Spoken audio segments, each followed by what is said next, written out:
Жиан үңгірде ауырып қалған ағасы Жеманға көмек шақыру үшін қалың орман арасында келе жатады. Біраз жүргеннен кейін кішкене үйшікке кезігеді. Есігін ашып қалса, жыртқыш қасқырлар адамды жеп жатыр. Оны көрген Жиан артқа жаймен жылжиды. Қашамын деп сүрініп құлайды.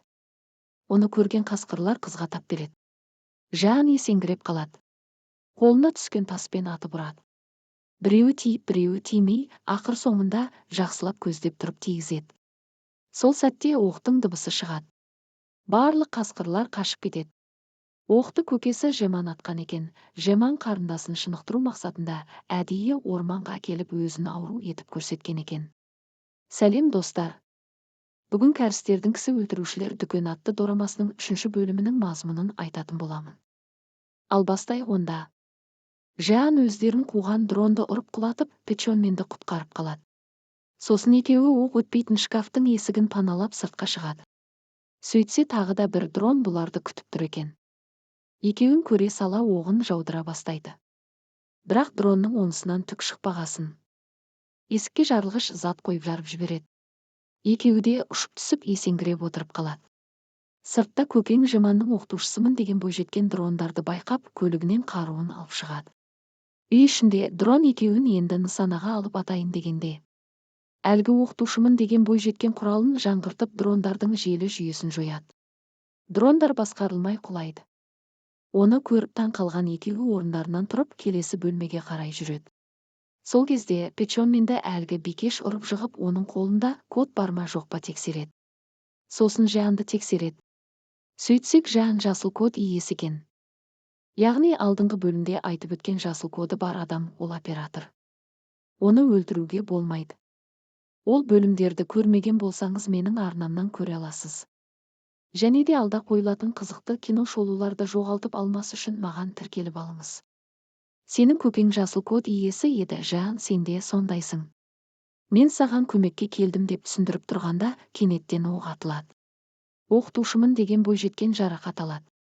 Кісі өлтіруші мерген әлгі көкесінің оқытушысымын деген бойжеткенді танып Менфе деп атайды. Сөйтсек, Менфе де кісі өлтіруші екен. Жианға көмекке келгенін біліп атқан екен. Ал үй сыртында басқа топ кісі өлтірушілердің үйге кірмекші болып жүргенін көреміз. Жиан жалдамалы мергеннің қайдан атып жатқанын білу мақсатында сыпырғышқа әйнектің сынығын байлап сыртқа қаратады. Оны көрген мерген, мазақ етіп отырсың ба? Деп дәлдеп тигізеді. Соның арқасында Жиан мергеннің қайдан атып жатқанын біліп алады. Сосын мұздатқышқа шығып арғы бетке секіруді ұйғарады.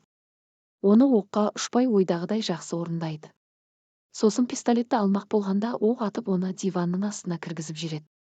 Оны алу мақсатында диванды аударып, Жиан таңырқап отырып қалады. Сөйтсек, диванның астында мықты қару снайпер бар екен. Оны алып біріктіріп кісі өлтіруші мергенге қаратып атады. Бірақ оқ оған тимей жүргізушісіне тиіп оны мерт қылады. Сосын Менфе Жианға жертөлеге бар, сол жер саған қауіпсіз, мен сырттағы кісі өлтірушілерді бөгей тұрамын дейді. Жиан оған сенімсіздік білдіреді. Сол кезде сырттағы басқа топ кісі өлтірушілер ішке кіріп оқ жаудыра бастайды. Амалы жоқ, Жиан Печонменді алып жертөлеге кетеді. Жертөлеге түсетін есіктің паролі бар екен. Оны Жиан білмейді. Печонмен өзіңнің көкеңнің туылған ай күн жылын жазып көр дейді. Бірақ бірде-бірі сәйкес келмейді. Сөйтсе кезінде Жиан төлқұжат алғанда көкесі Жианға төлқұжатыңның нөмерін ешқашан ұмытпа деген екен, сол есіне түсіп жазып енгізеді. Код ашылады. Екеуі жер астындағы құпия жерге түседі. Ол жерде қара бетперде киген бір жігіт қару кезеніп күтіп алады. Жиан әлгі жігітке сен кімсің? Өз үйімде осындай құпия жер барын неге мен білмеймін дейді. Ол жігіт Жиан, мен сенің ағаңмын деген жерінде.